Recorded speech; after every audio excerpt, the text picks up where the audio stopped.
Então, eu quero agradecer a presença de todos vocês, né? Eu estou super orgulhosa e feliz aqui estar vendo as minhas colegas aqui do Rio Grande do Sul, de Brasília também, de Goiânia, os alunos, né? Os que eu conheço, os que eu não conheço também. Enfim, acho que tem talvez gente de outros lugares que eu não conheço, enfim, mas super boas-vindas. Eu fico muito honrada de estar nesse momento.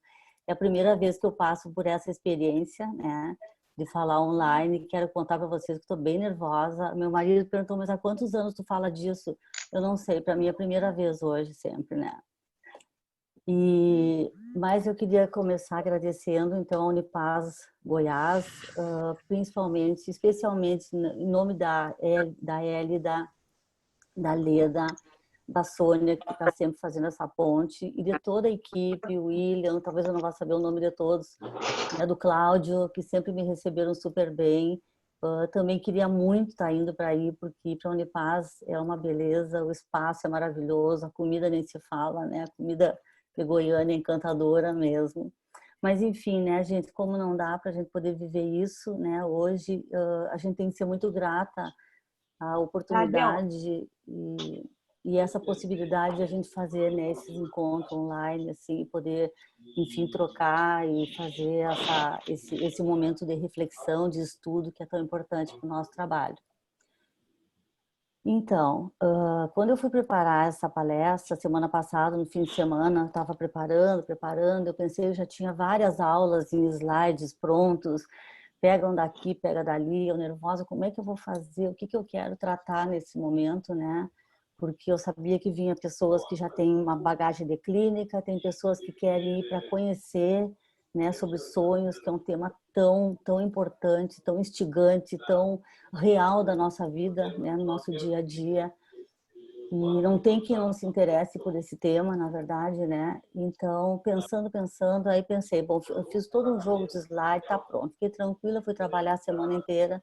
Hoje me desacomodei completamente, gente. Nada do que eu fiz eu gostei. E ontem de noite, comecei tudo de novo. Aí, enfim, preparei outra coisa. O que que eu fiz? Eu fui lembrando de todas as aulas que eu dei sobre sonhos e começou a me vir as perguntas que as pessoas mais fazem, né? As perguntas que eu me faço também o tempo inteiro sobre sonhos, e eu acho que na verdade eu nem me proponho de trazer respostas para vocês, porque há talvez muita petulância da minha parte estar respondendo. Mas eu reuni as perguntas que eu achava mais importante, né? Fiz algumas reflexões e no final eu quero trocar com aqui tá vocês. mandando desligar o microfone, eu não sei. Quem está com o microfone ligado, por favor, Mas eu não sei como desligue. é que faz. Aqui tá mandando eu desligar o microfone, eu não sei como é que desliga. É bem embaixo da tela, tem um microfone, tu aperta e fica vermelho, fica com risco vermelho. Quem quiser desligar o microfone tem que correr a setinha ao longo da tela, aí leva ela lá para baixo, você vai olhar para o canto esquerdo inferior, tem um símbolozinho do microfone. Se você estiver mexendo com a setinha, você clica no microfone, aí ele desliga.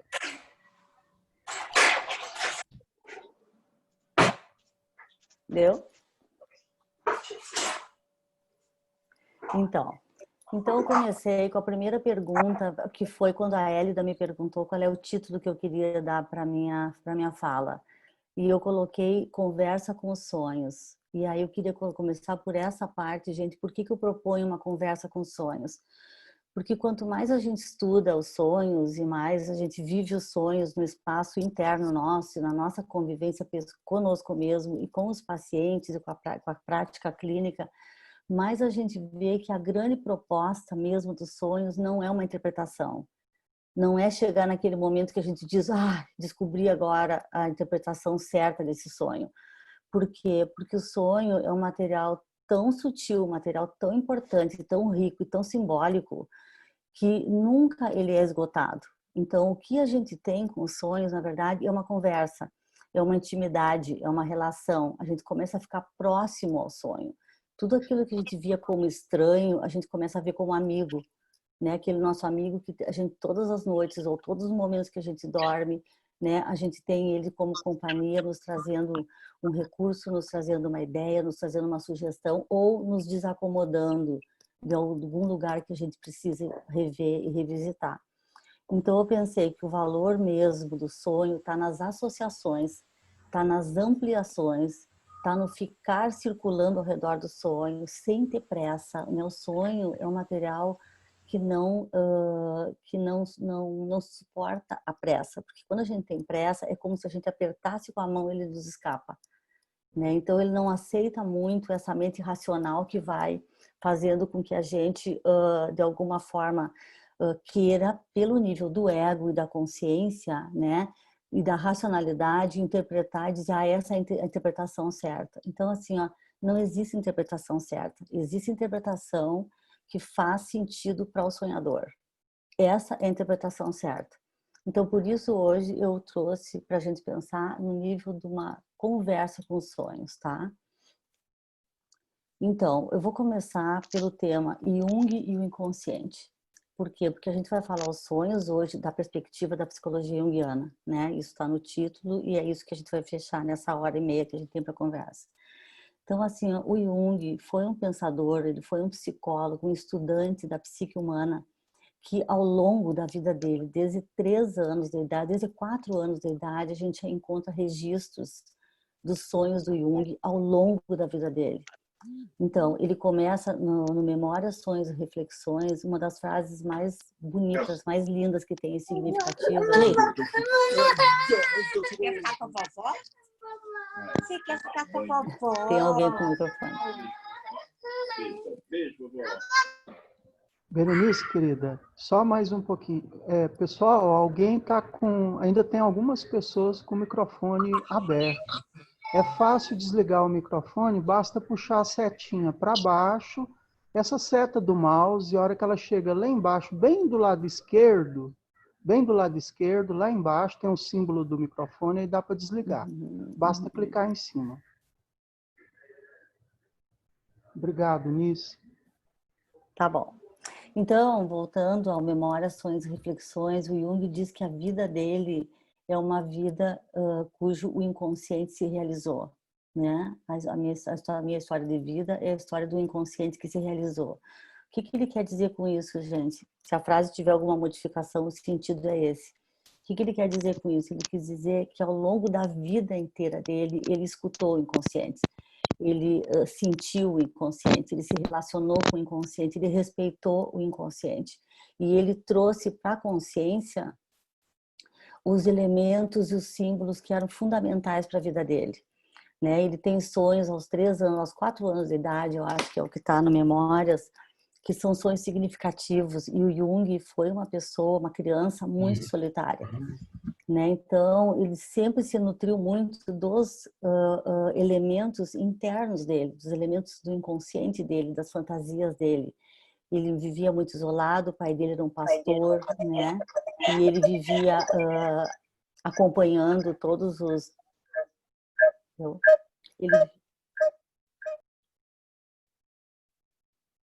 Desculpa, é que cortou aqui uma fala. Ele vivia acompanhando, então, o pai dele dentro do templo, e ele via os dramas que o pai dele vivia, porque, na verdade, o pai dele pregava uma coisa, mas não era o que ele acreditava, nem o que ele vivia. Então, ele viveu dramas humanos muito fortes desde pequeno, né? Quando a mãe era uma pessoa com vários distúrbios emocionais, o Jung teve muitas dificuldades de adaptação ao mundo externo, né? Tanto é que ele escreve no Memórias que ele tinha personalidade 1, que era aquela personalidade que ele dizia menos inteligente, que não se dava bem com várias matérias na escola, né? Que tinha problemas de adaptação ao mundo, mas que ele precisava para se adaptar ao mundo externo. E uma personalidade 2, que era a verdadeira personalidade dele, que dava conta do mundo interno, onde ali estava a grande verdade interior dele. Então, desde pequeno, foi a vida inteira, né? Quando ele depois entrou para a medicina, a escolha dele pela psiquiatria, a psiquiatria dele foi toda a escuta dos psicóticos, né? E o Jung não começou o estudo dele pelos estudos de caso, pelas neuroses, e sim, lá ele começou lá com a prima dele, assistindo algumas cenas, Mas quando ele entrou realmente na psiquiatria e foi fazer a teoria dos complexos, o que ele fez? Ele foi ouvir os discursos, os delírios dos psicóticos, né? Então, já para a gente pensar a escuta que ele deu para o inconsciente. Então, e aí foi ao longo da vida dele, todos os livros vermelhos do Jung, que foi uma crise de individuação que ele teve, que onde ele registrou os sonhos, onde ele registrou os diálogos com a ânima dele, com o Philemon, que é a figura interna dele, de self, de grande homem interno. Então, ele, ao longo da vida dele, foi todo o tempo. Então, é nesse sentido, assim, que o Jung diz que o valor dos sonhos, né, é algo para a gente ir, ao longo da vida, se descobrindo, se referenciando, que é um presente que realmente que a gente tem todas as noites, né? E que muitas vezes o que a gente sabe dizer, gente, é nossa, que coisa, que sonho estranho, né? É uma coisa muito estranha. E ele pede que a gente não chame de estranho, e sim de desconhecido, né? Hoje eu tive vários desconhecidos me visitando essa noite, que diziam não sei o que e que eu entendo quase nada, mas que na verdade são os nossos desconhecidos, porque a gente não conhece essas pessoas que são os nossos personagens oníricos, tá? Conseguindo. Ok. Pega o meu negócio ali, por favor, o meu fone de ouvido. Negócio. Alguém tá?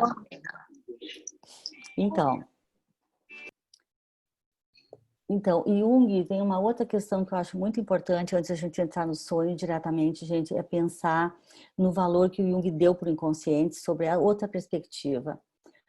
Diferente, digamos, da psicologia, da psicanálise, da psicologia do Freud, para Jung, o inconsciente é a matriz da vida humana. Né? O inconsciente não se forma a partir dos conteúdos que a gente vai, através de mecanismos de defesa ou de uma baixa energia psíquica, daqueles conteúdos que vão caindo no inconsciente. Isso sim, eles também estão lá no inconsciente, os conteúdos que não se adequam à consciência, mas muito aquém disso, o inconsciente é a base da vida humana. Então, para Jung, no início, tudo é inconsciente. E dali, daquele inconsciente, sai o núcleo pequenininho que é o eu, que emerge de dentro do centro do inconsciente. E ali começa a fazer todo o movimento dele de vida, até o meio da vida, a subida e depois a descida até o final da própria vida. Então, para ele, tudo, a matriz da vida humana, a matriz do eu, é o inconsciente. E a partir disso, então, diferente, só para vocês perceberem que tem uma diferença muito significativa, né? Daquilo que o eu vai crescendo e a partir disso, como se o inconsciente fosse só esse depositório dos conteúdos reprimidos pela consciência ou que não se adapta ao eu. Então, por ali a gente tem uma diferença muito significativa do Jung em relação ao inconsciente, tá? Então, a partir disso, né, desse valor que é dado ao inconsciente, Jung então tem, olha só, primeiro que o inconsciente seria a matriz da vida humana. Segundo, que o inconsciente tem uma perspectiva que ela que é o inconsciente pessoal, realmente, que é desde essa matriz que vai se fazendo uma relação com o eu, à medida que o indivíduo vai se desenvolvendo a personalidade, mas também os conteúdos reprimidos, e além disso, Jung vai também amplia a noção do inconsciente quando ele chega na noção do inconsciente coletivo, né? Que o inconsciente coletivo é esse aspecto do inconsciente que ultrapassa as questões pessoais, né? E cuja a natureza humana divide com toda a humanidade, né? Onde habitam os arquétipos, né? Que são aqueles motivos que regem e que estão presentes em toda a vida humana, vários motivos: nascimento, adolescência, as doenças, o herói, todos os mitos que são correspondentes a cada um de nós, a cada um das nossas vidas, que todos temos esses elementos em comum. Então, Jung vai para além do inconsciente pessoal, que é o inconsciente coletivo. Então, para a gente entender assim o que é a dimensão que o Jung dá para o inconsciente e em consequência, a relação dos sonhos, né? E essa perspectiva do diálogo da consciência com o inconsciente através dos sonhos. Os sonhos, então, é esse elemento. Então, aí eu vou para a segunda pergunta, que são, o que são os sonhos, né? Em toda a bibliografia do Jung, em nenhum momento ele se autoriza a dizer o que são os sonhos, né? Então, ele é muito humilde nesse sentido, no sentido de dizer, eu não sei o que são os sonhos. Mas ele com certeza estudou uma vida inteira para entender quais os efeitos do sonho e quais os afetos, como que o homem é afetado por seus sonhos e quais os efeitos na sua personalidade. Isso ele passa a vida inteira estudando, né? E levantando as questões que são importantes, né? Após a gente ter um sonho, normalmente a gente acorda, às vezes fica mal-humorada, fica angustiada, às vezes eu fico feliz, eu fico eufórica, eu acordo bem, acordo tranquila a partir de um sonho. Então, são muitos efeitos que os sonhos nos trazem, né? As pessoas dizem, nossa, hoje eu não sei, eu tô muito mobilizada porque aconteceu um sonho que eu não tenho noção, né? Mas as emoções estão ali presentes, tá? Então, ele foi muito humilde nesse sentido de só pensar o que é, de não conseguir, não definir, não se preocupar em definir o que é o inconsciente, o que são os sonhos, desculpa.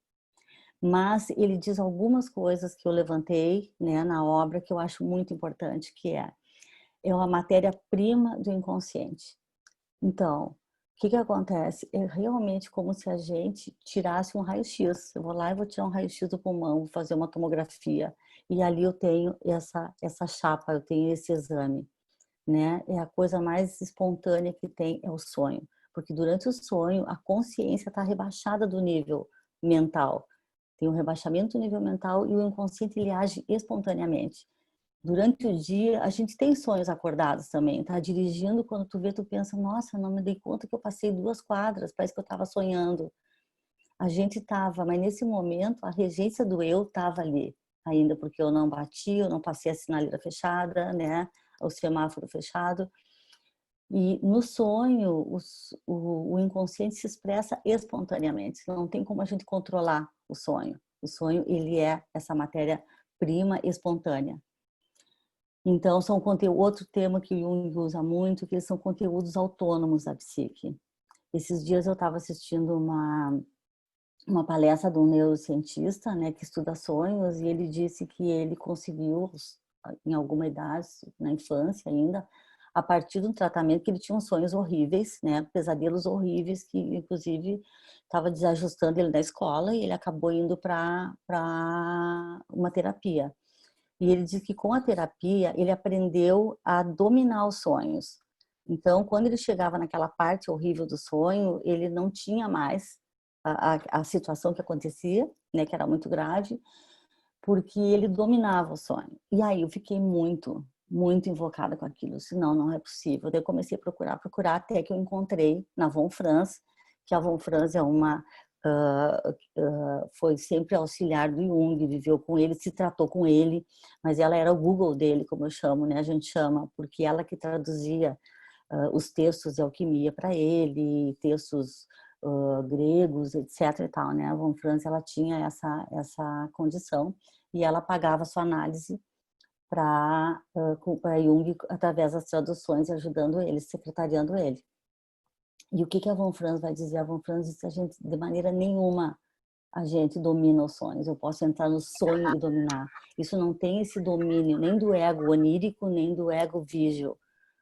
Aí, bom, o que eu comecei? Aí eu fui fazer minha costura com o que eu tinha ouvido. Então, o que para mim aconteceu? Como essa pessoa, no olhar junguiano, tá, gente? Não no olhar da neurociência. Na neurociência, ele acha que ele conseguiu entrar lá e dominar o sonho e mudar. Eu acho que tem outra questão acontecendo. O que eu vejo? Como ele começou a se tratar, ele começou a mexer nas coisas, com certeza ele começou a mexer nos conflitos. Ao mexer nos conflitos, no nível consciente, né, automaticamente existe uma reverberação no inconsciente, porque a gente está sempre nessa linha, como se a gente tivesse realmente uma artéria que une.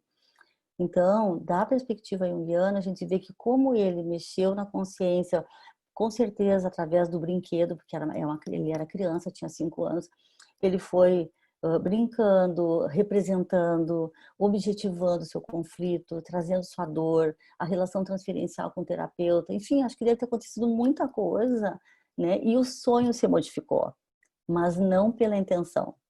Então, por isso que eu trouxe para vocês, para a gente pensar que é um conteúdo, realmente é um conteúdo autônomo do inconsciente, tá?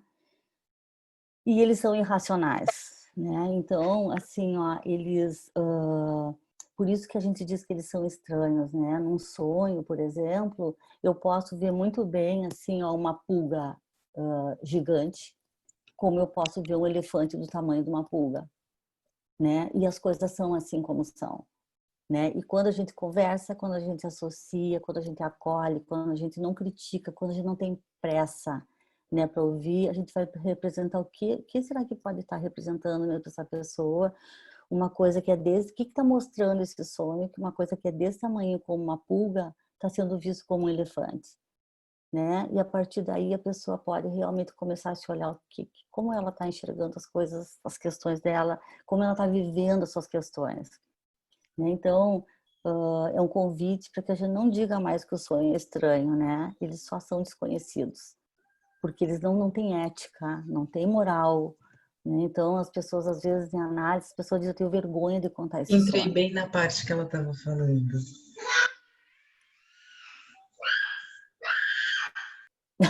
Entrou alguém gritando aí. Tá, gente? Então, assim, ó, é um convite, eu acho que é uma das coisas, assim, que quanto mais eu estudo o sonho, mais eu desenvolvo, é uma reverência, né? Uma reverência, pelo menos, primeiro a tudo que é psíquico, né? A tudo que vem da nossa psique, do nosso psiquismo, do inconsciente, né? E principalmente a questão criativa do inconsciente que realiza os nossos sonhos. Quando a gente olha, meu Deus, como é que o inconsciente fez essa cena toda? Né? Como é que criou isso tudo? A gente nem imaginaria criar umas situações que o inconsciente cria. Tá? Então, isso para a gente falar da irracionalidade do inconsciente. Então, a gente pode deixar o paciente calmo, fica calmo, pode ficar calmo que aqui, quando a gente entra nesse universo realmente, esse universo, né, dos conteúdos irracionais, não tem lei. Né? Eu posso ali sim ser uma prostituta, eu posso ali sim ser uma assassina, né? E isso realmente não é trazido para o nível concreto, ético da nossa vida aqui, para dizer que eu sou isso como pessoa, mas pode estar traduzindo um símbolo de imensa riqueza para o meu autoconhecimento. Então, também é uma atitude psíquica involuntária, não depende da nossa vontade, que foi que eu então quis falar sobre o vídeo então que eu assisti, né, da pessoa que imagina, que acredita que conseguiu então de alguma maneira não ter mais sonho, não vou ter mais sonho disso, né? A psique, ela é autônoma, gente, né? Então, tipo assim, eu vou deitar e não vou ter mais sonho disso, como se eu estivesse no meu controle, dificilmente vai acontecer, porque quem rege a psique como um todo é o self. Não é o ego, não é o meu desejo, não é a minha consciência. É essa outra instância, né, que nos rege junto com o ego, com certeza, com a estrutura da consciência, mas é aquele que anda a par e passo conosco, né, falando do mistério, falando daquele lugar onde a gente não controla, né, falando com aquele outro ser que é também o dono da minha casa e que eu não desconheço e que muitas vezes eu não faço a reverência necessária. Né? Eu quero mudar as coisas a ferro e fogo do jeito que eu acho que tem que ser e eu não paro para pensar que tem sempre um plano e um projeto que é do self, né? Nos contendo. Então, outra questão do sonho também, que na questão que é o sonho, né? Que eu achei muito interessante na minha pesquisa, que é o sonho é o único mundo criado somente por nós. É o único. Todos os outros mundos, nosso mundo do conhecimento, nosso mundo afetivo, nosso mundo dos relacionamentos, todos ele vai depender de alguém. Ele vai estar junto com alguém, ele vai ser feito dentro de um contexto. O sonho é a única coisa que é criada exclusivamente por nós. Olha que profundidade, que lindo isso. Né? Então, o que a gente quer dizer com isso?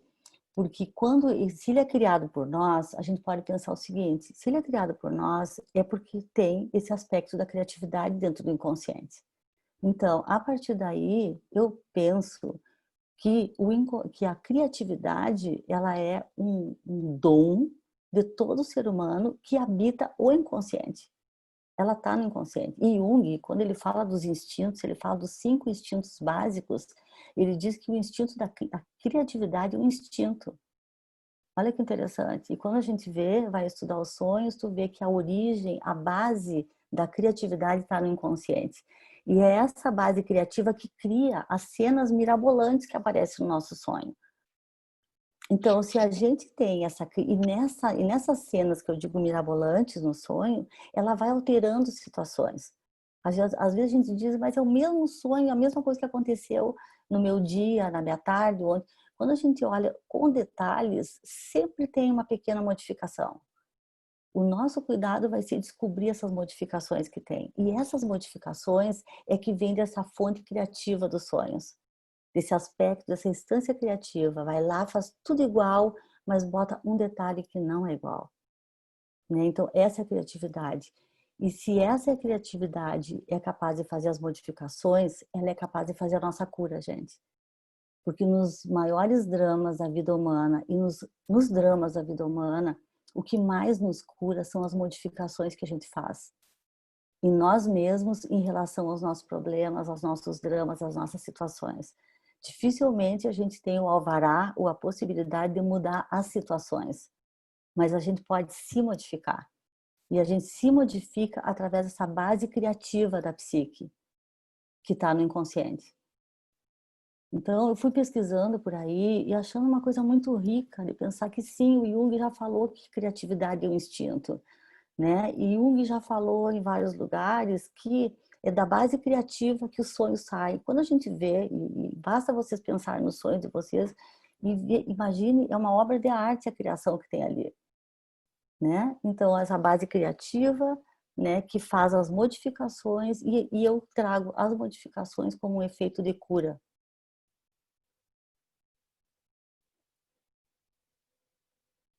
E por que que traz a cura também? Porque nas pequenas modificações que tem, aparecem os símbolos. Né? A linguagem dos sonhos, e tudo que eu estou falando isso, não é para dizer que é simples, gente. Por que que não é simples? Principalmente porque o inconsciente fala através de símbolos. E símbolos é aquilo que faz com que uma determinada situação, um determinado elemento tenha multifaces, tem muitas possibilidades. Se tu vira de um lado, como se fosse realmente um cristal que tu bota contra a luz. De um lado tu enxerga uma face, do outro lado tu enxerga uma outra cor e vai fazer outras possibilidades. E nessas possibilidades, a psique vai crescendo, o ser humano vai se desenvolvendo. Né? E o principal gerador de símbolos é o inconsciente. Os sonhos são simbólicos. Por isso que é difícil, por isso que a gente acha estranho, porque a gente, na nossa cultura, ou a gente se afastou muito, né, dos ensinamentos dos povos não letrados, que eles viviam os sonhos, eles não acreditavam nos sonhos, eles viviam os sonhos. O sonho é a verdade, eles diziam. Né? Quando Jung vê um nativo lambendo a palma da mão e mostrando para o sol, ele pergunta se eles acreditam que tem o sol, que reverência é. Não, isso é, né? Essa é a crença, essa é a verdade, esse é o sol. E nós nos afastamos muito de todos os ensinamentos. Então a gente foi por uma mente racional que não para pensar o que será que isso tem a mais a dizer.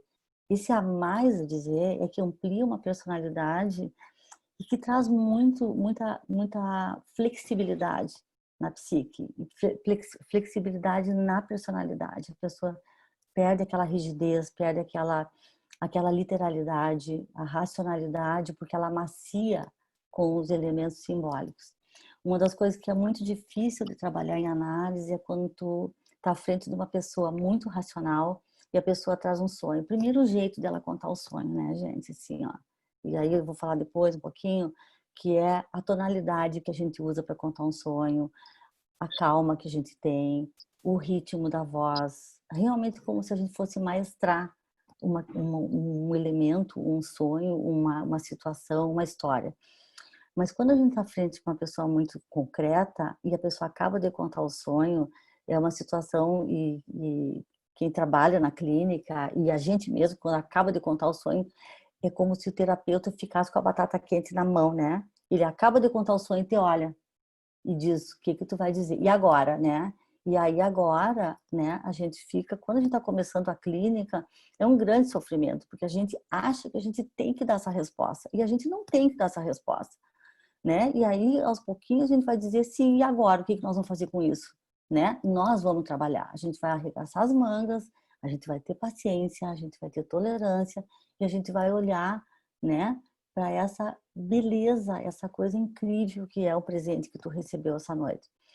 Mas, se é um paciente muito racional, é bem difícil de fazer isso, porque ele conhece uma outra tonalidade, ele conhece um outro tom de voz, e quase sempre é bobagem para ele, né? Até que, de repente, em algum momento, ele é pego, né? Ele é pego pelo símbolo, e aquilo faz sentido, né? Então, é uma parte, assim, às vezes, uma pedreira que a gente trabalha, né? Em análise, em terapia, quando é para lidar com uma pessoa muito racional, né? Ela perde essa beleza e aí a gente tem que ter muita paciência, muita tolerância, né? Uma vez eu estava com um casal, ele era juiz federal e eu não vou falar de sonhos, mas eu convidei o casal para ir na caixa de areia, né? No meu consultório tinha 2 caixas de areia, uma técnica que a gente usa, onde a gente tem as miniaturas, uma caixa com areia, tem as medidas todas adequadas, proporcionais. E ele ficou muito furioso comigo, né? Ele perguntou se ele me pagava sessões para eu levar ele para brincar na areia, né? E aí a mulher que estava lá, os dois estavam em crise, a mulher que estava lá, acho que deu uns cutucão nele, fez ele à força para... Eu pensei, vai me jogar pela janela esse cara, né? O cara era grandão, enorme, o cara bufava, vermelho assim. Aí ele fez a tal da caixa de areia, né? Mas numa contrariedade, só que ele foi o que mais expressou tudo o que estava acontecendo, né? Porque a caixa de areia também é uma maneira de a gente projetar uma cena, projetar uma vivência, projetar uma situação, ou se projetar através de uma imagem, de uma cena que se monta ali. Mas era uma pessoa muito racional, né? E aí eu pedi para eles expressarem, cada um numa caixa, o casamento, que era o tema. E ela fez uma ponte, botou ele de um lado, ela do outro, encheu de coisas, fez uma história muito interessante ali. Ele botou um caneco do Grêmio e outro do Colorado. Ele botou um camelo, porque ele queria ir para o deserto, não sei da onde. Ele botou não sei o que era uma outra viagem. Ela ficou assim, ela disse, o quê? E cadê o casamento? E cadê eu aí dentro, né?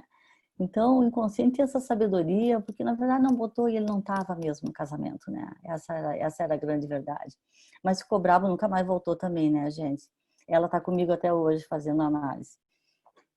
Enfim, então essa questão dos símbolos, né, que eu acho que foi o que eu fui pesquisar do que são os sonhos, né? Quando Jung diz que ele não vai responder o que são os sonhos, mas que ele leva por todo esse passeio, né? Que é a matéria-prima do inconsciente, um conteúdo autônomo da psique, é uma atividade involuntária, né? Que é um material desconhecido e não esquisito. Então essas são as questões que eu peguei aí para a gente pensar o que são os sonhos. E aí eu vou para a próxima pergunta, que é: para que servem os sonhos? E o que eu encontrei nas minhas pesquisas foram: eles contribuem para o autoconhecimento. Quando a gente tem um sonho, a gente se encontra normalmente com figuras desconhecidas, com elementos da nossa sombra, né? Com elementos compensatórios. Se eu me acho a rainha da cocada, daqui a pouco eu vou ali no sonho e encontro uma imagem de uma mendiga, né? O Jung conta o sonho de uma mulher, uma aristocrata que ele atendia. A mulher era cheia de pompas, tinha que ser recebida de tal e tal jeito no consultório, não sei o que, toda assim, ele ficava assim todo cheio de dedos para tratá-la, né? E aí ela chega num sonho e conta que ela está entrando tipo de um castelo maravilhoso, como toda a pompa e circunstância que era a característica dela, e abre uma porta. E quando ela abre a porta, é um estábulo que está lá, cheio de animais.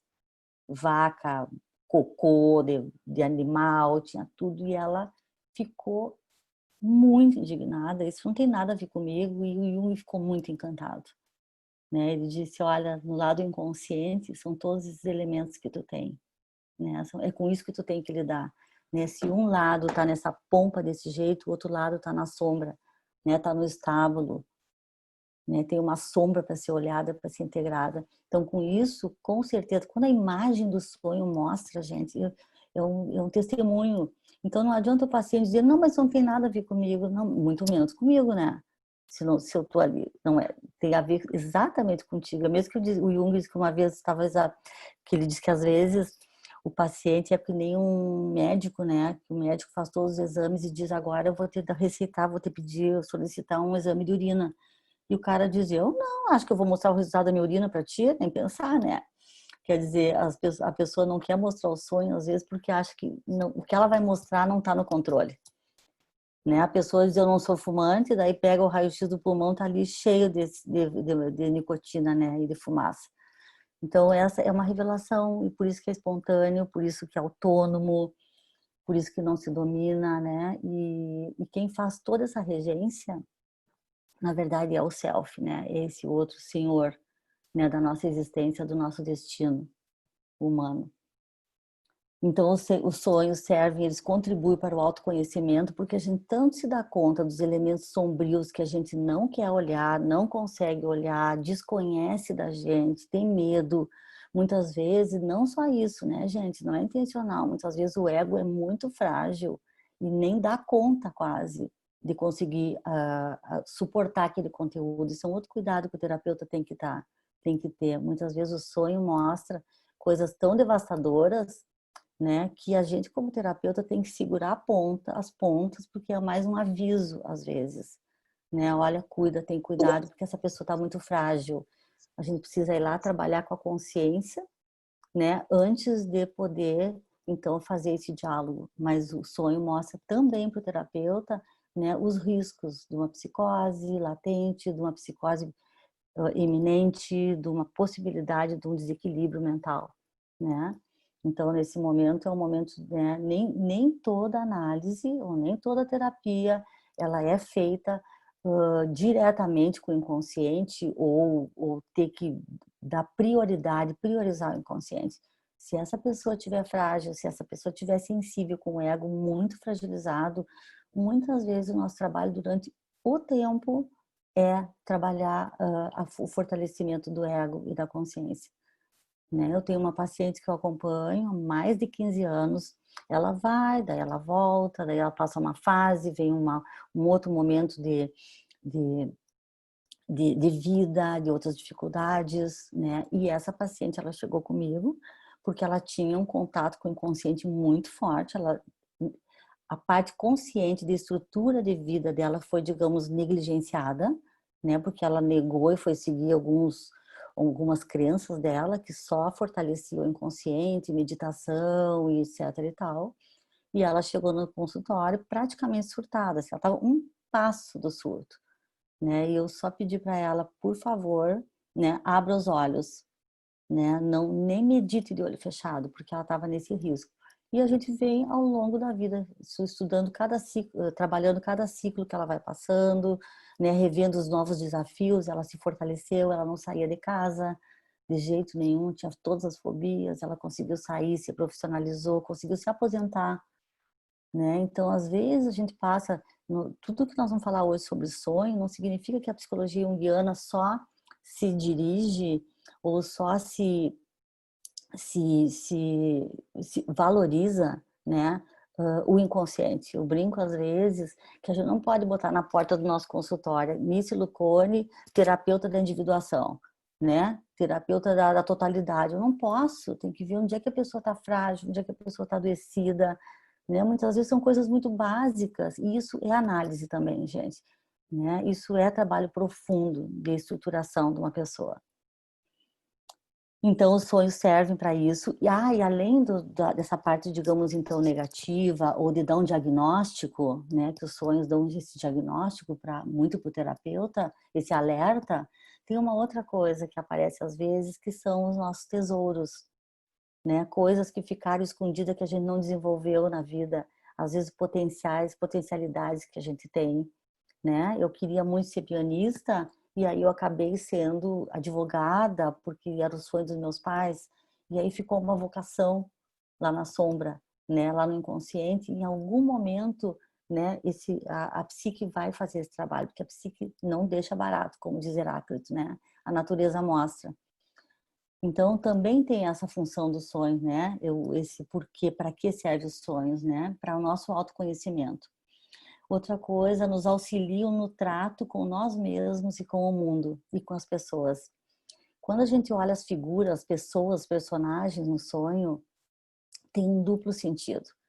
Um primeiro sentido é que aquela pessoa no sonho, ela é uma pessoa na minha realidade, por exemplo. Muitas vezes mostra o conflito que eu tenho com uma irmã, mostra o conflito que eu tenho com meu pai, mostra o conflito real, da vida real, objetiva.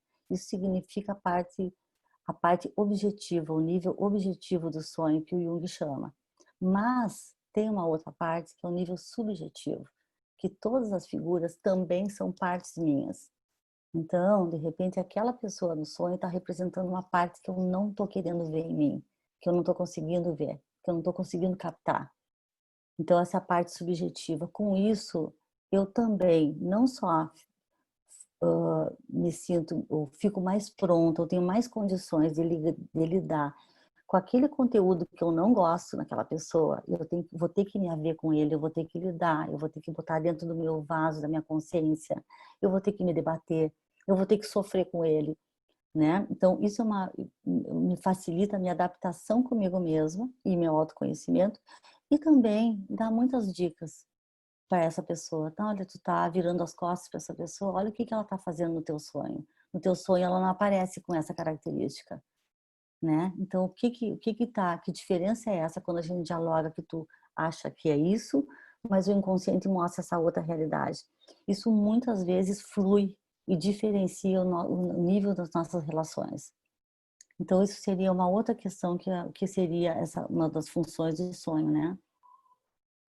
Eles podem podem nos transmitir experiência de sentido de vida, né? Em dupla função, tanto no sentido de vida, uma direção, nos mostrar a direção a seguir, a gente pode encontrar, quanto sentido no sentido de sentir a vida, de degustar a vida, no sentido perceptivo, de dar valor às várias coisas.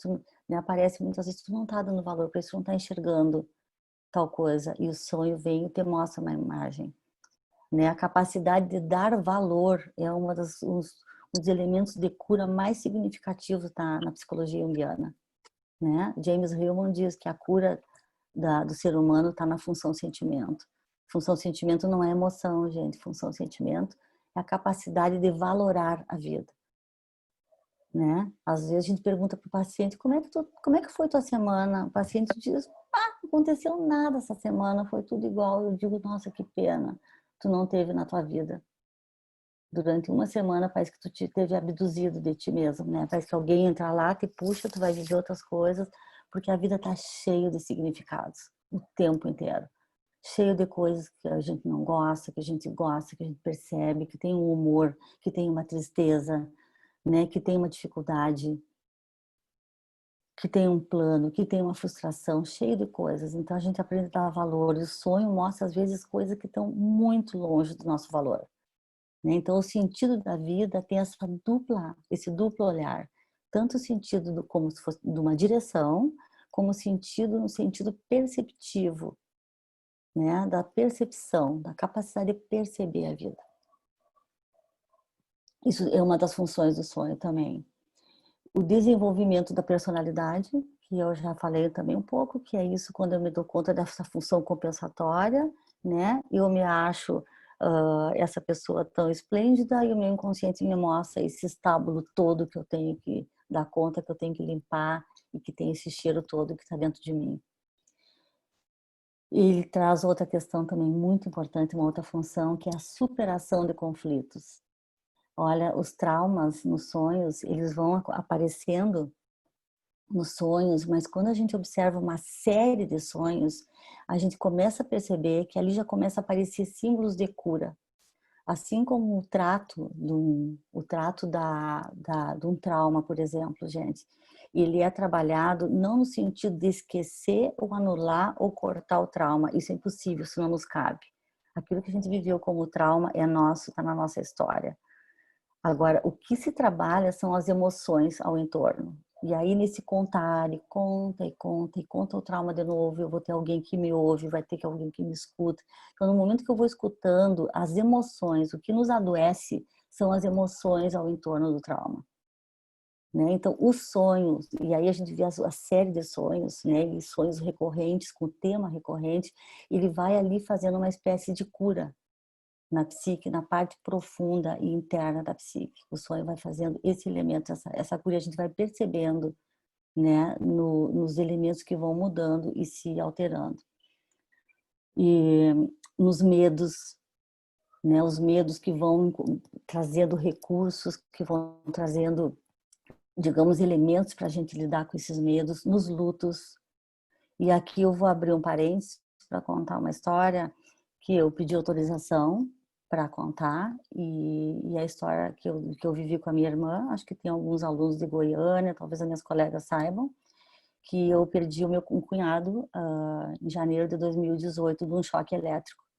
Uma coisa louca, porque não foi um acidente de carro, né, que de repente a pessoa estava, enfim, foi uma coisa inacreditável, que é o que se diz hoje, como assim a pessoa morre de um choque elétrico?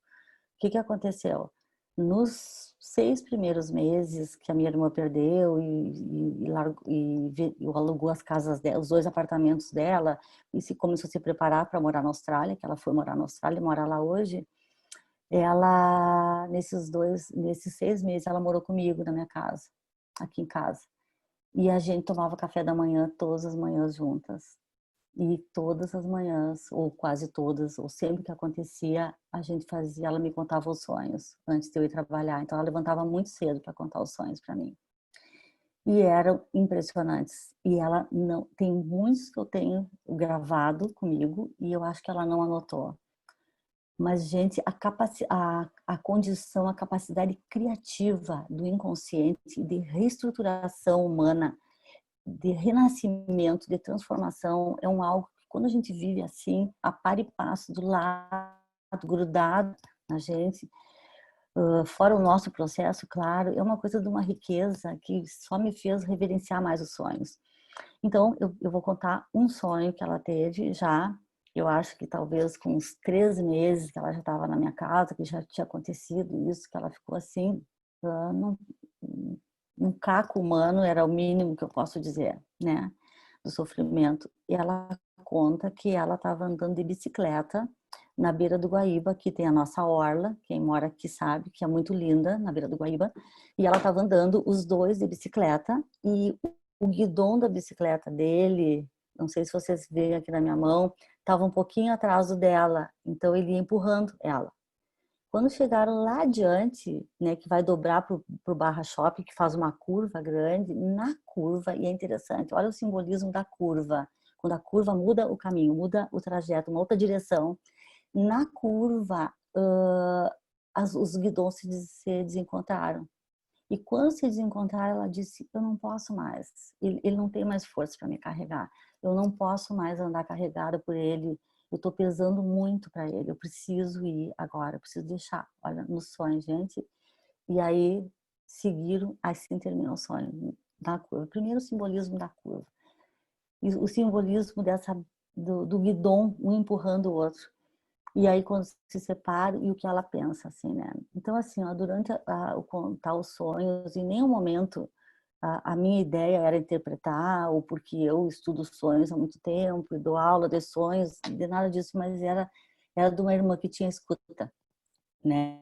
E que tinha escuta e que tinha paciência para escuta, porque a gente tem que, é muito importante a gente dividir os nossos sonhos, gente, mas com quem tem paciência para escutar, né? E porque ele precisa ser escutado com essa paciência, né?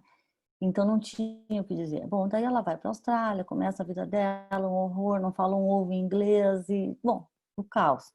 E passa, e só que ela continuou me mandando sonhos, né? A gente conversando sobre os sonhos, conversando, e os sonhos vindo, tá. Um belo dia, 2 anos, fazia um mês, nem isso, que o meu cunhado, fazia 2 anos que ele tinha morrido. Ela me conta um sonho e ela disse, Nice, não sei o que é esse sonho, mas eu tô indo numa estrada e eu ouço que tem não sou eu que estou dirigindo. Aí ela disse, eu sei que eu estou na Austrália porque eu estou com a mão invertida do carro.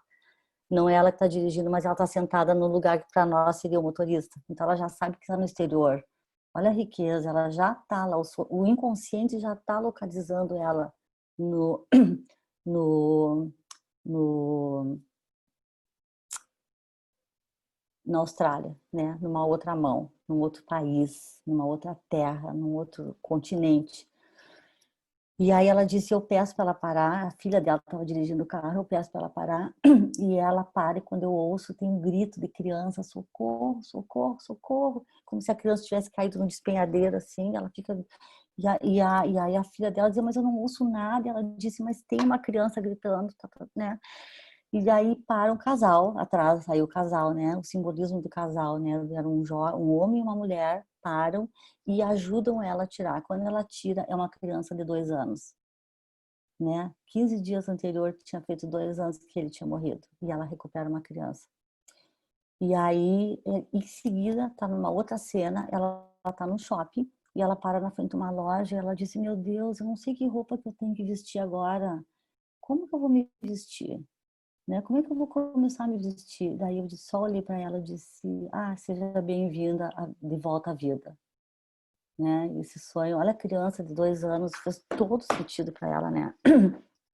De exatamente 2 anos que ele tinha morrido, 2 anos do luto. Aí, gente, assim, quando a gente vai ver a história do luto, é uma coisa muito impressionante, né? Porque antigamente, eu me conheço nesse lugar, as mulheres perdiam o marido, elas ficavam um ano inteiro de preto. Inteiro, não tinha um detalhe em branco.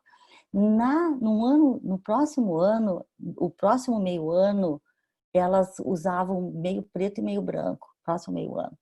Aos 2 anos, no próximo ano elas usavam preto e branco. Aos 2 anos, elas podiam começar a usar cor.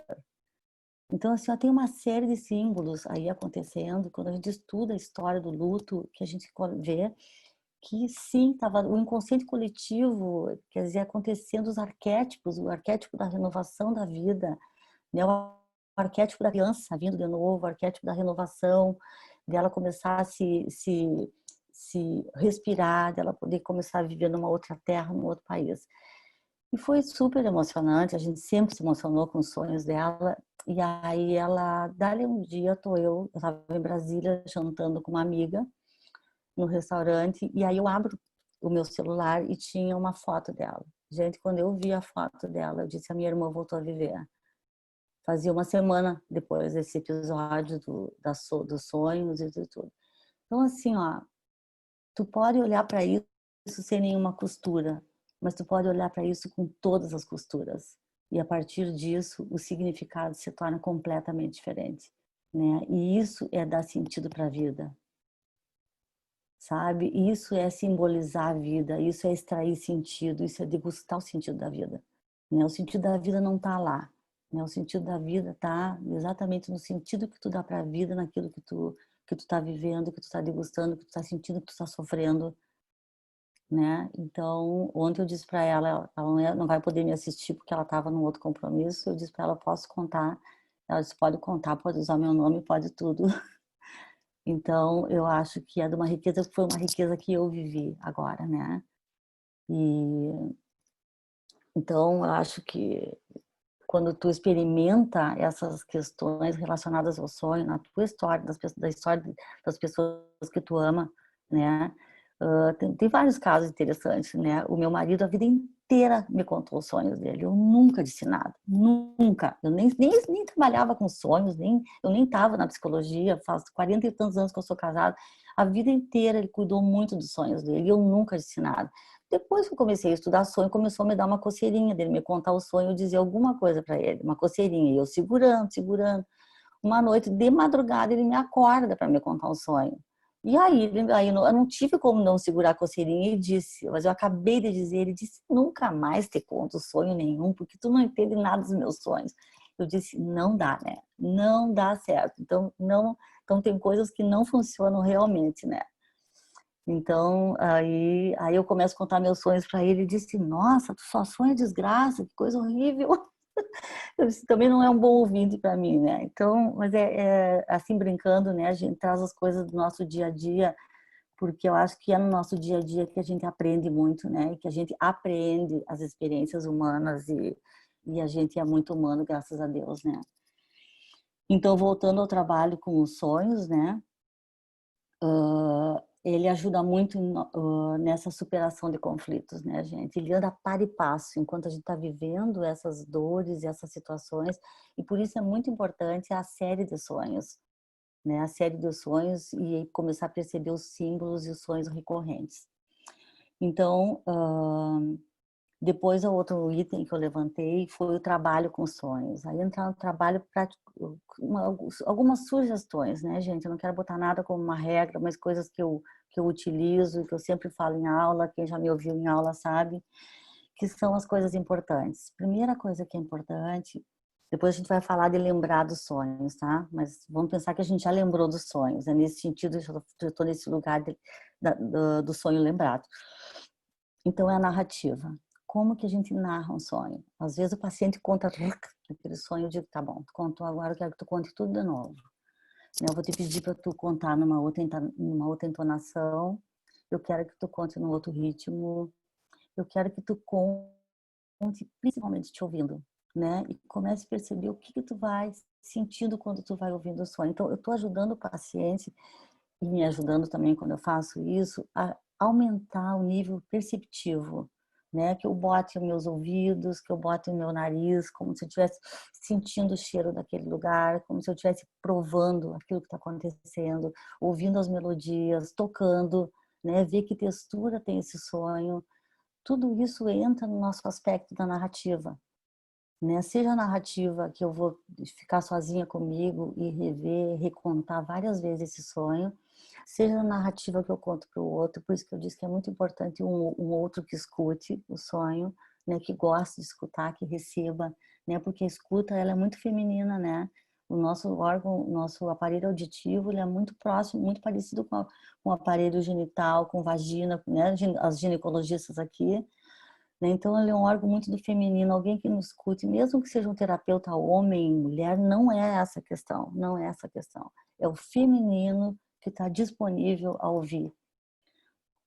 Então, a narrativa, né? É importante anotar, né? Até a própria neurociência, gente, está falando disso, né? Eles chamam sonar, eu acho que é o caderno dos sonhos, né? Então, porque ali dentro eles começam a perceber também, até o nível, olha, da neurociência também falando, que tu encontra elementos para resolver os teus conflitos ali no sonho. E quando fica anotado, uma outra coisa, quando a gente se debruça para anotar o sonho, o que vai acontecendo? É como se a gente fosse sonhando junto. A energia psíquica, a nossa libido, ela vai nutrindo aquelas imagens e fazendo com que dessas imagens começam a aparecer outros elementos ao redor. Daí logo em seguida eu já me lembrei de uma outra cena que aconteceu ao meu redor, de uma outra pessoa, de um cheiro, de um fato que aconteceu. Então vai enriquecendo a imagem. Então tem que ter muita paciência, tanto a paciência da escuta, né, feminina, quanto a paciência de escrever os detalhes, dos detalhes. Então o caderno de sonho é muito importante, o ritmo, desenhar o sonho, né?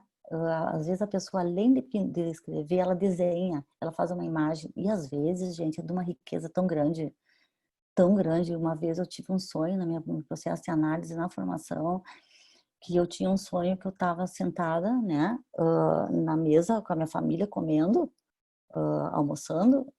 E aí o meu analista pediu para desenhar. E eu desenhei.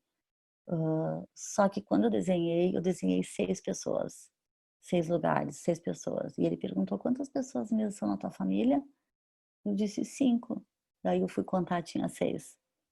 Né? E aí fez toda a diferença, porque daí a gente foi para outros lugares e o que era esses 6 e quem era essa outra pessoa, né?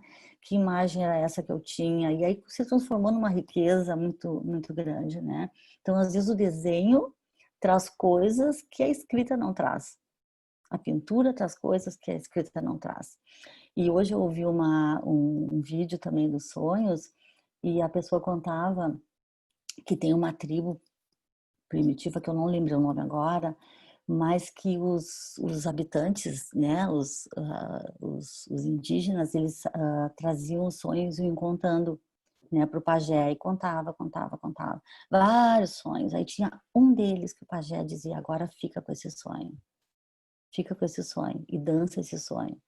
E eles iam e dançavam o sonho, dançavam o sonho, dançavam o sonho, até que dava como aquilo exaurido ou vivido ou realizado, enfim, né, conectado com algo que era a sacralidade daquele sonho. Né? Então, nós é que perdemos esse contato com sonhos, né? Mas está lá dentro do nosso referencial da humanidade, né? O cuidado com sonhos, desde que o mundo é mundo, as técnicas de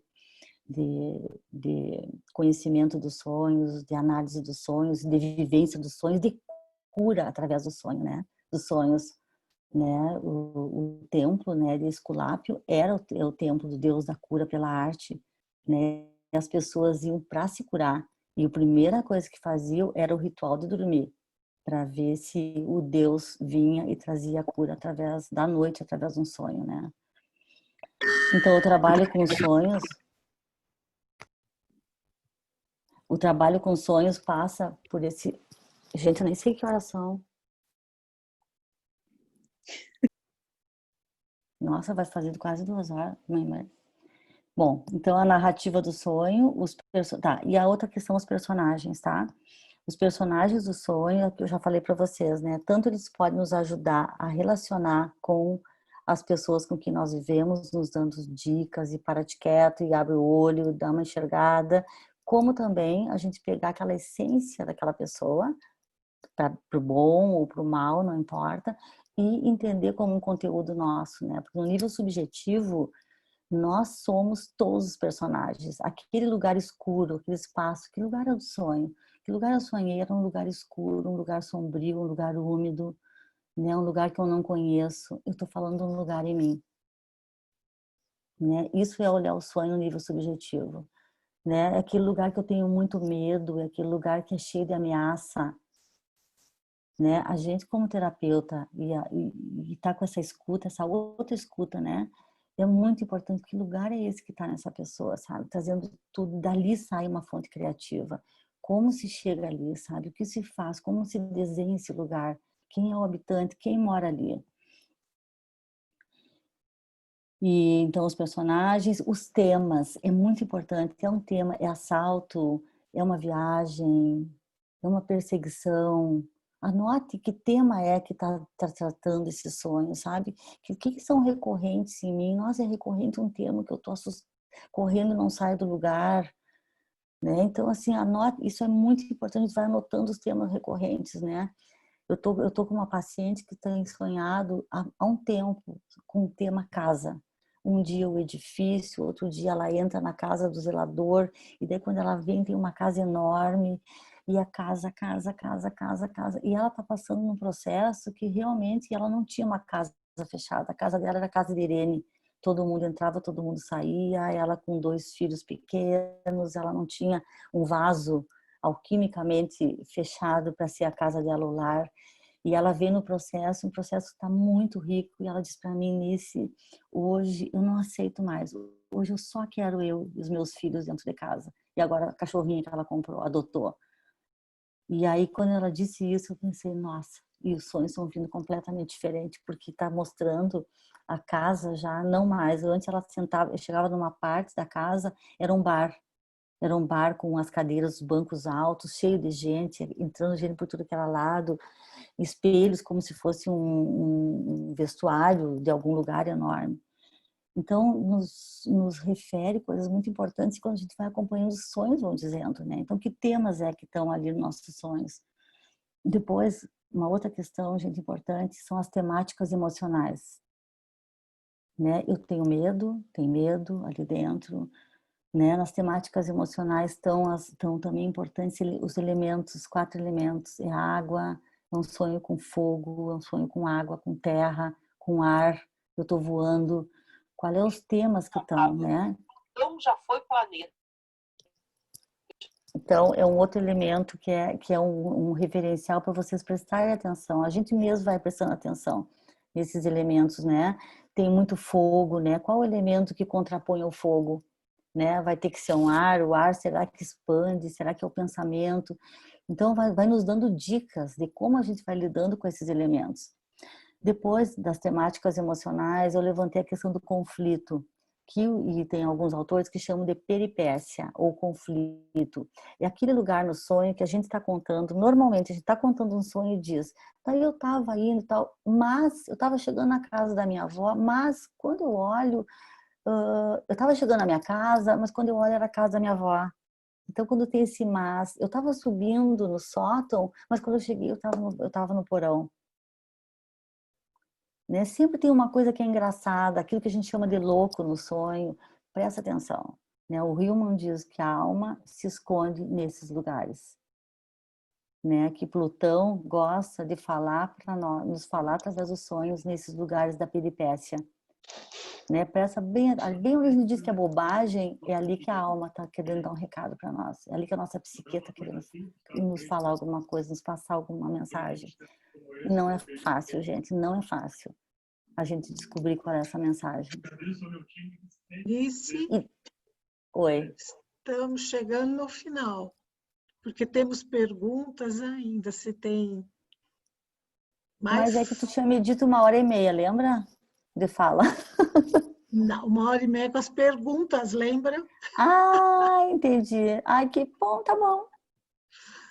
Lembrando bom, pode ser que nas perguntas eu consigo. Sim, você vai... Não, você pode terminar sossegado, mas lembrando que nós teremos aí também um curso com você, né?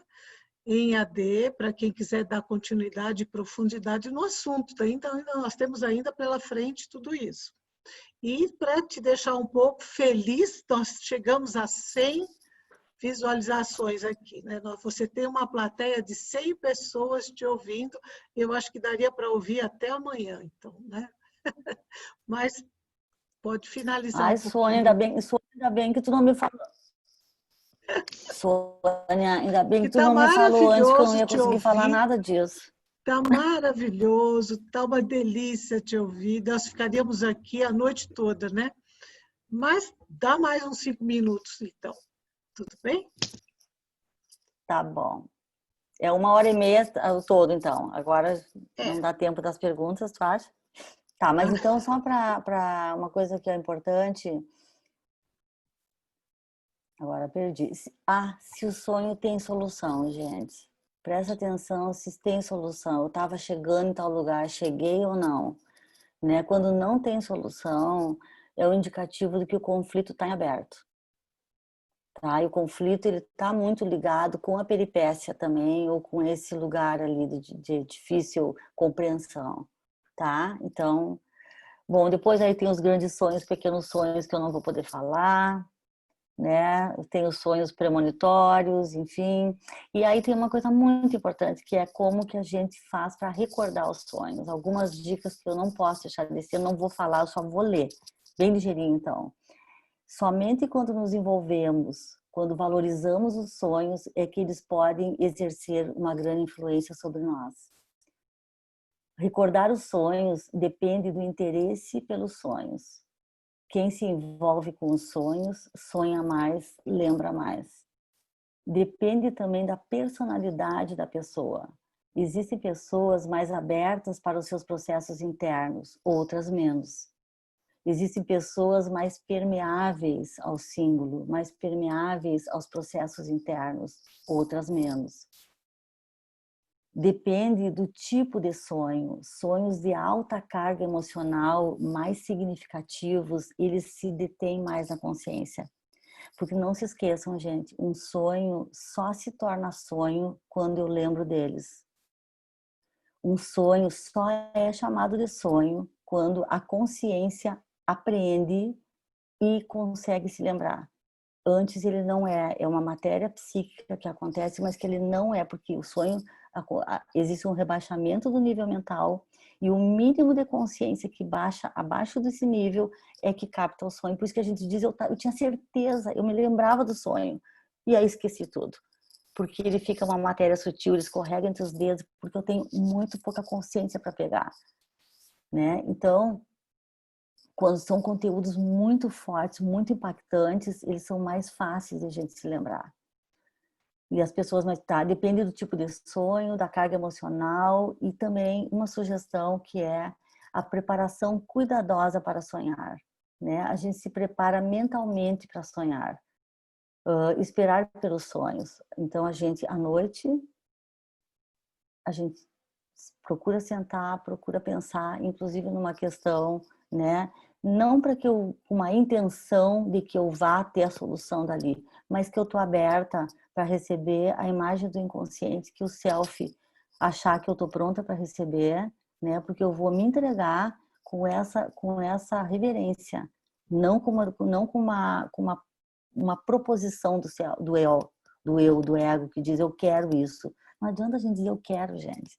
Sabe, eu quero, só se for eu quero trabalhar para isso, eu quero me colocar para isso, eu quero me disponibilizar para isso, eu quero me entregar para isso, né? Mas o Heráclito diz a natureza não dá nada de graça, sabe? E ela cobra tudo, né? Então a gente tem que andar no ritmo dessa natureza, né? Não contra ela no sentido de que eu tenho que impor uma outra realidade.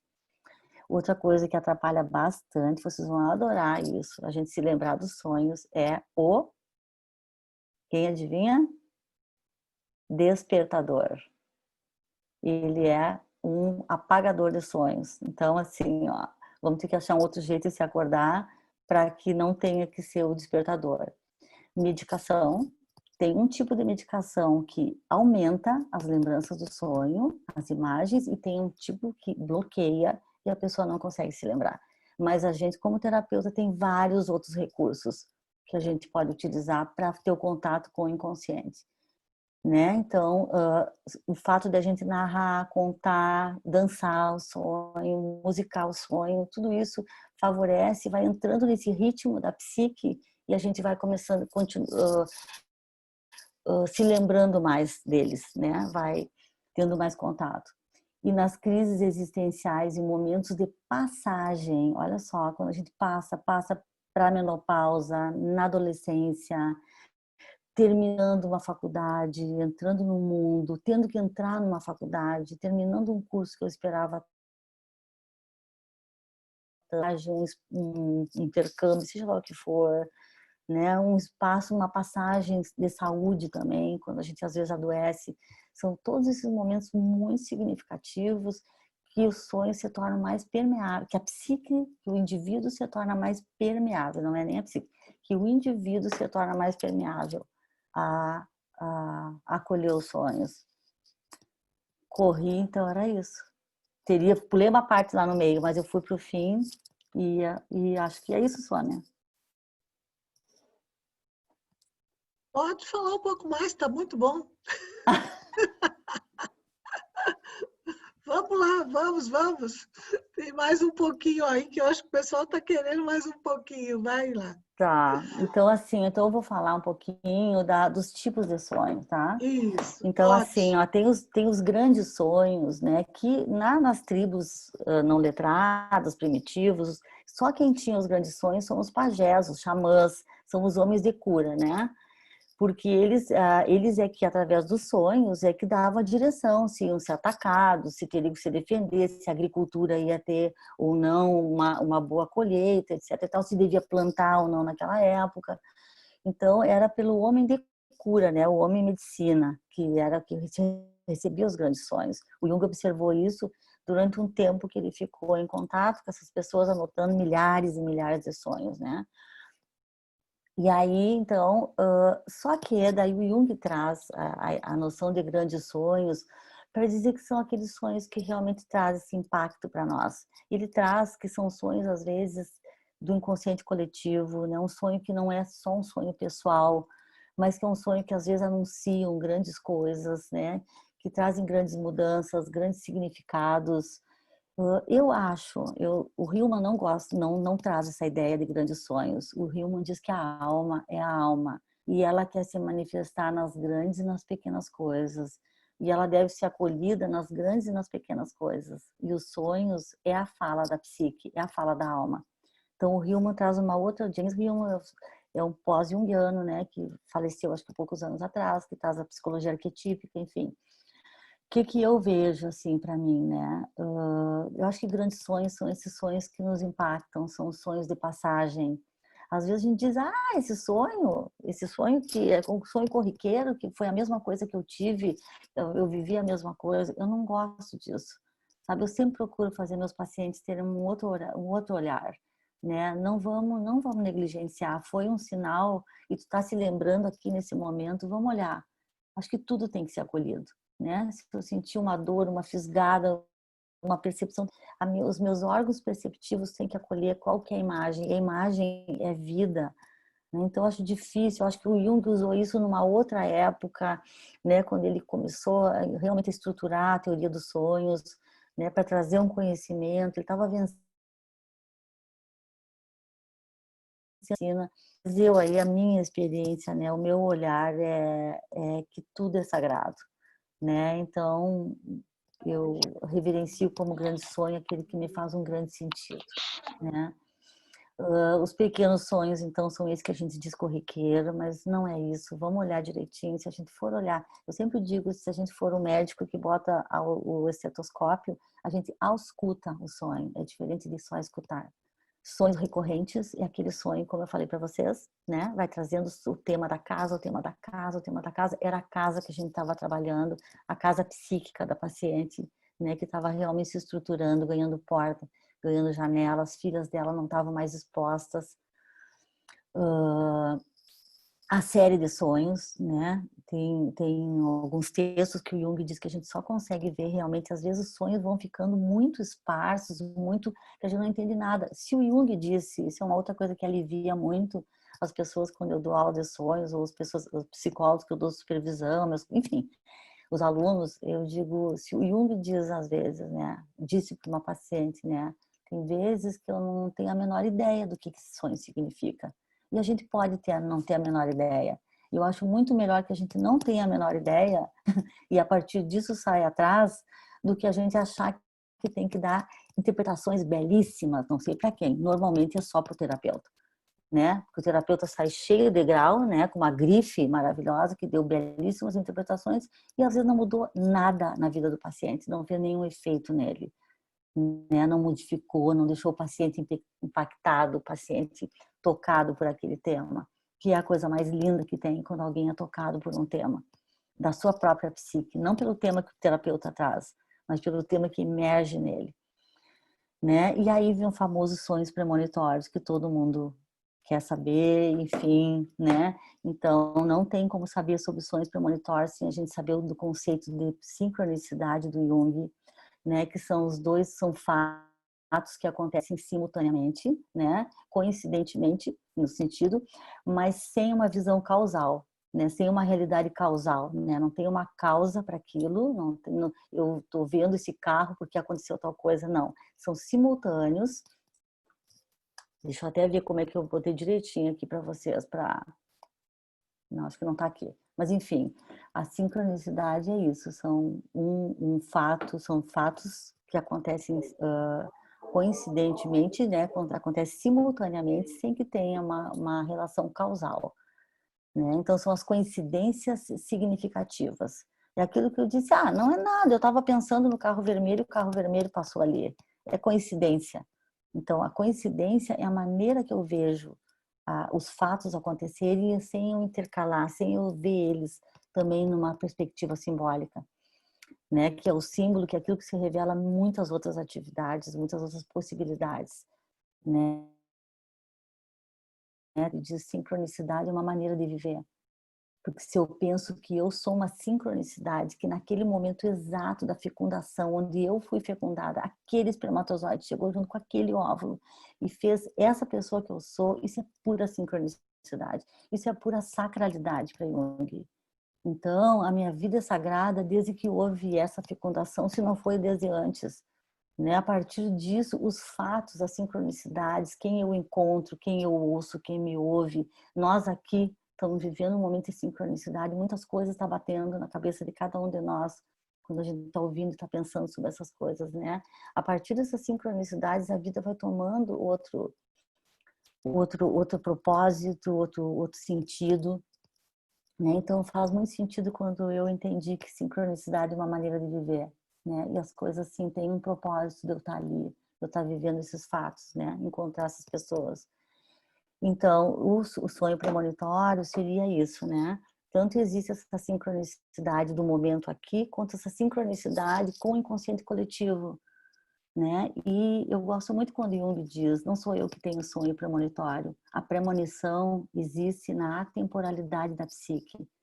A psique, vista do ponto de vista da psique coletiva, ela é atemporal, né? Então, existe uma atemporalidade na psique, né? Que é essa ligação com esse inconsciente coletivo, onde todos os fatos estão acontecendo, né, nessa atemporalidade, e por alguma sincronicidade aquele conteúdo lá vem e conecta exatamente com o aspecto meu que está ali disponível para isso, a propósito do meu self, a propósito do meu desenvolvimento, da pessoa que eu sou.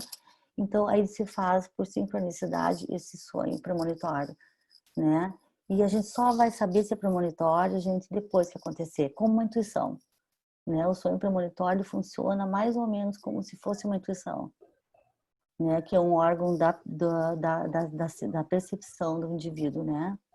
Um órgão da consciência, uma maneira de a gente ver, são informações que a gente recebe pela via do inconsciente, né? E que fecha e forma uma cena no inconsciente pela própria criatividade, aquilo tudo que nós falamos antes sobre a criatividade do inconsciente, que habita no inconsciente. Então, quando as pessoas me perguntam sobre sonho premonitório, normalmente eu vejo uma angústia.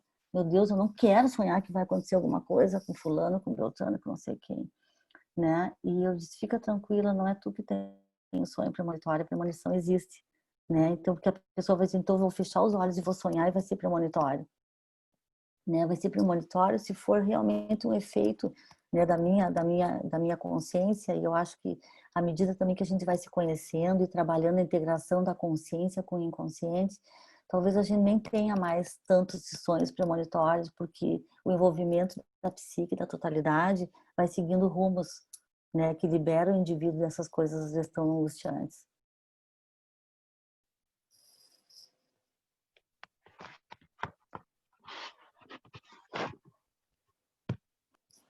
Era isso, então. Por enquanto. Nossa, maravilhoso desse, né? O assunto é rico, né? E ficaríamos mesmo horas e horas te ouvindo, porque é prazeroso o assunto e você falando, né? Então, isso é muito bom. Aqui o pessoal está agradecendo você, elogiando. Bom, tem vários elogios aqui que depois acho que dá para você pegar. E a gratidão por você estar conosco. E quero deixar lembrando aqui também sobre o curso que você vai dar, né, sobre sonhos em EAD, na Unipaz, em breve, e que essa gravação vai ficar disponível na plataforma do Fique em Casa. Então, quem está inscrito na plataforma da Unipaz, no Fique em Casa com a Unipaz, terá acesso a essa gravação. Né? Logo mais o William vai deixar disponível lá, e nós poderemos avisar a todos para ouvir tudo de novo, porque quanto mais estamos ouvindo, mais estamos aprendendo, porque sempre vamos perdendo algumas coisas pelo caminho, né? Sim. Infelizmente, não vai dar tempo de fazer as perguntas, mas nós agradecemos aqui em nome da Unipaz, da Hélida que está aqui, a Leda, a Irene, o Cláudio. Não sei se a Hélida vai falar alguma coisa, mas eu acho que foi prazeroso. E temos gente aqui do Brasil todo, daquelas que eu consegui captar, né? Então, tem desde Balneário Camboriú, Joinville, tem Belém, tem tá lá, São José de Santa Catarina. O povo está falando aqui São Paulo, né? Então, o povo está se posicionando. Nossa. A sua turma aí do Rio Grande do Sul em peso, e algumas alunas minhas também do Rio Grande do Sul. Quer dizer, temos um fã-clube muito Carazinho, bom. Curitiba. Um fã-clube te acompanha. Olha, Curitiba, Carazinho. Então, temos Minas Gerais também. Ah, o Bruno de Minas está aqui. Então, são alunos nossos e que nos amam por o Jung, né? Por estarmos com o Jung e levando esse conhecimento maravilhoso que é falar sobre os sonhos, falar sobre esse inconsciente que nos acompanha e que nós, nessa vida contemporânea, não valorizamos. Acordamos e perdemos o sonho dentro do travesseiro, né? Porque parece que a gente levanta a cabeça e o sonho ficou. E é tão valioso para o nosso autoconhecimento e a nossa jornada de individuação. Então, eu acho que os sonhos enriquecem muito. E de todas as possibilidades da nossa mente criativa, é a mais espontânea. Porque mesmo dançando, cantando, compondo uma música ou desenhando, está passando ainda por um processo, né, de elaboração. E o sonho ele é extremamente espontâneo e rico em símbolos para que nós nos encontremos, né? Então, Eu queria só acho que a mais... Hélida vai falar. Eu só queria deixar uma outra recado, assim, ó, para a gente ter paciência com o sonho, né? Isso é uma coisa que eu queria deixar, porque essa semana eu tive um sonho com número, foi uma coisa que eu não falei. Eu tive um sonho com número e eu fiquei e repeti o mesmo número em 3 partes do sonho. E eu fiquei muito, que é isso? Que é isso? Daí eu liguei para minha filha, que é psicóloga também. Ela não trabalha muito com sonhos, mas ela, enfim, tem a sabedoria dela, que é maravilhoso, e é uma pessoa que me escuta, né? Que ela escuta o que a gente falou. E aí ela disse, mãe, deixa o número contigo, né? Deixa assim, dá um tempo, bem assim. Nossa, aquilo me deu uma paz, isso era, acho que era fim de semana. Foi todo final de semana, gente, segunda-feira no banho, interessante o banho, isso é uma outra coisa, né? O banho alquímico, segunda-feira eu disse, deu, pensei, é isso.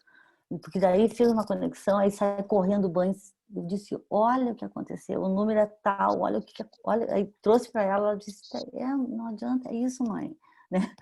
Então, assim, ó, vocês imaginam, gente, eu trabalho com sonho, eu dou aula há anos, né? Como é importante quando uma pessoa diz, calma, sabe?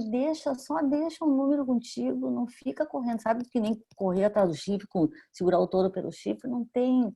É isso, é a calma, mas é uma calma para também não perder o tempo, sabe? Não é deixar ir. Então, eu queria deixar mais isso que eu acho que é importante, que faz parte também da nossa escuta feminina aqui, né? Eu acho que Hélida, tu ia falar, Hélida. para nós aqui Desculpe, que Sônia. trabalhamos com a terapia, é importante porque o paciente em si, o sujeito que está ali, o analisando, ele quer uma resposta. E ele quer que nós fiquemos perseguindo o sonho, né? Porque assim, eu tenho que perseguir o que significa, o que significa, o que significa. E o que significa não é o sentido do dicionário, né? Mas é o sentido emocional para nós. Então, não adianta perseguir o sonho. Ele nunca te dá uma resposta, ele vai te dar uma resposta espontânea também. No banho, na direção, em algum outro lugar. Então, deixar ele fluir. Ou saber ouvir e saber dar tempo para o sonho se revelar, né? Hélida. Eu quero, Nice, dizer para você que é uma alegria imensa poder sentir você tão perto, apesar da distância física, né? Não há distância quando a gente tem aí um propósito de vida comum. Eu quero também agradecer, especialmente aqui a equipe da Unipaz Goiás, porque nós estamos iniciando uma jornada com Unipaz EAD, da qual você, Nice, é parte dos nossos projetos, né? A gente está aí nos sonhos de alguns cursos para serem oferecidos aqui por essa plataforma. E eu quero também dizer que nós teremos uma programação quarta e sexta-feira, semanal. Cada semana, cada quarta-feira e sexta-feira é um professor convidado de diferentes partes do Brasil, porque nós, Unipaz, estamos em 18 estados, então tem gente aí espalhado para tudo quanto é canto, né? Formamos uma bela rede e as pessoas que quiserem mais informações, no momento, a forma mais fácil é acompanhar as nossas redes sociais. Nós temos o Instagram da Unipaz Goiás, o site da Unipaz Goiás. O site está passando por uma transição. Agora, esta semana, a gente vai entrar com um site novo no ar. Então, o Face é um bom canal de informação e a gente confiar, né, que esse tempo é um tempo de pausa, é um tempo de, eu digo assim, vamos abaixar a poeira, né, e aproveitar para que isso, os sonhos possam nos conduzir para uma nova etapa. Eu estou imensamente feliz nisso, de te ver tão linda, você está muito bela. Obrigada. Você está muito bonita. E aí a gente continua aí com a nossa contribuição, com tudo que a gente acredita, com os nossos conteúdos, com a nossa forma de contribuir nesse momento, que é estar aqui falando, né, para as pessoas e também escutando, tá bom? Então, para a gente honrar também o tempo de cada um, nossa programação é começar às 19h30, terminar às 21 horas. Então, sintam-se todos abraçados, que cada um receba a inspiração dessa noite com você e tenha uma bela noite de sono. De sonhos. Então, de sonhos. De muitos sonhos. Obrigada, gente. Obrigada. Você obrigada a finaliza aí, todos. Obrigada, meus colegas queridos daqui, dali, de todos os lugares. Eu estou vendo aqui, né, os alunos de Goiânia, de Porto Alegre, Brasília, Carazinho, meus ginecos ali, todo mundo que eu não conheço também. Nossa, foi... Desculpe, eu também, eu não me dei... Eu fiz as contas junto com a Sônia hoje, eu pensei, Sônia, é 1h30 de fala mais meia de pergunta, e a Sônia... Não, na verdade, não sei o que tu respondeu, né, Sônia, que eu acabei entendendo o que eu quis, né, que eu ia falar 1h30 mais meia hora. E aí, então, eu não deixei as perguntas acontecerem, eu sinto muito. A minha prima ali, quietinha, me olhando, meu fã-clube familiar. Eu não enxergo todo mundo, né, gente? Então, quando eu tô falando, eu não consigo passar para o outro lado da tela, eu queria me despedir também. A Paula e o marido aqui, meus alunos de Goiânia, que os dois, a Guilherzinha, que amor, Shirley. Ih, nossa, gente, bacana. Ô, Sônia, você faz o fechamento? Você é anfitriã de hoje, tá? Sônia, obrigada, Sônia gente. Obrigada. Obrigada pela escuta.